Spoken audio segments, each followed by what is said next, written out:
Pasti Anda kan tahu siapa saya. Saya tidak akan pandang bulu siapapun. Bismillahirrahmanirrahim. Assalamualaikum warahmatullahi wabarakatuh. Teman-teman media, hari ini saya kedatangan Pak Menteri Pertanian. Ada beberapa hal yang kami bicarakan dan tentunya adalah dalam rangka dukungan terhadap Kementerian Pertanian, dan tentunya secara penuh nanti Pak Mentan yang akan menyampaikannya. Silakan Pak. Terima kasih Pak Jaksa Agung. Ini luar biasa dukungan beliau. Kita tahu Bapak Presiden Republik Indonesia memerintahkan pada kami agar mencapai swasembada secepat-cepatnya, sesingkat-singkatnya. Kita harus berswasembada secepat-cepatnya, sesingkat-singkatnya, agar bisa memenuhi kebutuhan kita sendiri, kebutuhan dalam negeri, khususnya pangan khususnya beras dan jagung. Itu perintah beliau. Kami berkoordinasi dengan Pak Jaksa Agung tentang sarana produksi pupuk. Ini nilainya tidak kecil, 54 triliun. Kemudian alat pertanian nilainya kurang lebih 10-15 triliun. Ini butuh pengawalan sampai ke titik kelompok tani. Nah, ada beberapa keluhan menurut informasi di beberapa daerah, tapi belum kami dikirimi buktinya bahwa alat mesin pertanian terkadang yang kami kirim ke daerah, ke petani, itu terkadang dimintaki oknum tertentu, dalam artian bayar. Kalau kami berikan traktor, combine harvester, ada yang bayar sampai, menurut laporan, ada bayar sampai 50 juta satu unit. Ada yang bayar 3 juta untuk alat yang kecil. Padahal ini perintah Bapak Presiden diberikan secara gratis untuk alat pertanian. Kemudian pupuk adalah kita berikan pupuk subsidi penuh, tambahannya dibandingkan dengan tahun 2023 dari rencana itu menjadi 100%. Nilainya kurang lebih 50 triliun semuanya. Ini butuh pengawalan agar swasembada tercapai. Berikutnya ada pupuk palsu. Ini yang meresahkan petani kita. Pupuk palsu ada 27 perusahaan, ada 4 perusahaan kami sudah kirim ke penegak hukum. Ini merugikan petani kita kurang lebih 3,2 triliun. Ini mungkin harapan kami ini ditindak, dihukum seberat-beratnya. Kenapa? Bukan merugikan negara saja, tetapi merugikan petani kita kurang lebih 100.000 orang. Artinya kali 4 orang dengan keluarganya, berarti 400.000 orang yang menderita.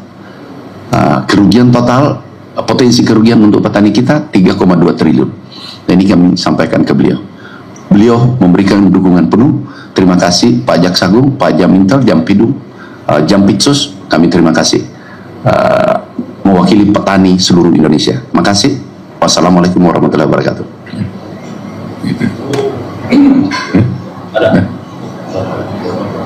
Izin bertanya Pak, selain soal alat pertanian dan penyebaran pupuk tadi, apakah di koordinasi tadi turut membahas soal pengawasan proyek strategi nasional yang pada sektor pertanian? Itu yang pertama. Kemudian untuk komentar, ada berapa sih Pak PSN di sektor pertanian sendiri untuk melengkapi datanya? Bagaimana? Diulang? Ada berapa PSN di sektor pertanian sendiri? Kemudian yang kedua, di dalam juga apakah tadi membahas soal kasus korupsi impor gula yang tengah ditangani sama Kejagung, di mana Kementerian Pertanian selaku kementerian teknis gitu. Oke, makasih. Sekarang yang kami fokus adalah gini, kami ini fokus pada rencana swasembada ke depan sebagaimana arahan Bapak Presiden. Pengawalannya adalah karena tambahan anggaran cukup besar. Awalnya 6,9 triliun menjadi 29 triliun, kurang lebih 30 triliun. Ini butuh pengawalan. Kan ini APBN. Jangan sampai ada oknum tertentu mempermainkan di lapangan. Yang kedua adalah sarana produksi pupuk. Ini darahnya petani kita. Kalau pupuk, tidak ada pupuk, tanaman mati, tanaman yang tidak bisa tumbuh dengan baik. Ini yang kami fokus dulu.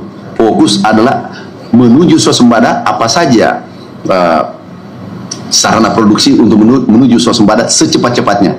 Sarana produksi yaitu pupuk, alat mesin pertanian, irigasi. Ini anggarannya cukup besar, sehingga kami memohon support, dukungan, dan beliau dukung penuh. Yang lainnya nanti kita bahas karena kami ada acara berikutnya. Ada Pak Menteri Transmigrasi menunggu. Ya, jadi Bapak, tadi Pak Mentan menyebutkan ada oknum yang melakukan tindakan perbuatan tidak bertanggung jawab di lapangan terkait alat produksi tadi ya Pak ya? Ya.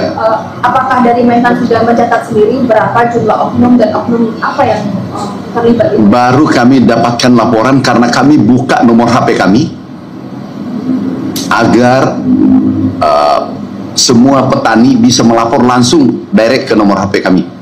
Ada seratusan yang melapor bahwa alat mesin pertanian biasanya ada oknum tertentu minta fee. Nah ini kami sampaikan ke Jaksa. Makasih ya. Pak Jaksa mungkin boleh dijawab Pak dari kita berdua tadi. Oke, jadi apa yang tadi disampaikan jelas adalah pendampingan yang dilakukan oleh PSN itu. Jadi memang apa yang disampaikan oleh Ade sama jawabannya sebenarnya sudah sama, udah tahu juga jawabannya. Apa yang diminta oleh beliau ya di PSN itu, ya. Tindak lanjut dari ini laporan palsu tadi gimana Pak dari Kejagung? Ya kita akan ngumpulin data dulu, ya. Karena ini baru masuk, beliau juga baru tadi dapatnya, dan kita akan kembangkan kita, ya. Bapak izin Bapak sikap tegas dari Kejaksaan Agung terhadap oknum-oknum di lapangan ini Pak? Pasti Anda kan tahu siapa saya tidak akan pandang bulu siapapun.